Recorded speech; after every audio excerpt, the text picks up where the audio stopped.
তিন দিনের রাষ্ট্রীয় সফরে ঢাকায় এসে পৌঁছেছেন তুরস্কের পররাষ্ট্রমন্ত্রী হাকান ফিদান। বৃহস্পতিবার রাতে ঢাকার হযরত শাহজালাল আন্তর্জাতিক বিমানবন্দরে তুর্কি পররাষ্ট্রমন্ত্রীকে স্বাগত জানান বাংলাদেশের পররাষ্ট্রমন্ত্রী খলিলুর রহমান। 2020 সালের ডিসেম্বরের পর এটি কোনো তুর্কি পররাষ্ট্রমন্ত্রীর প্রথম ঢাকা সফর।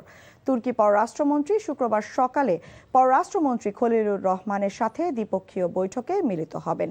এরপর দুপুরের পর তিনি সরাসরি কক্সবাজারে রোহিঙ্গা শরণার্থী শিবির পরিদর্শনে যাবেন এবং সেখানে রোহিঙ্গাদের বর্তমান পরিস্থিতি ও তুর্কি মানবিক সহায়তা কার্যক্রম সরেজমিনে ঘুরে দেখবেন।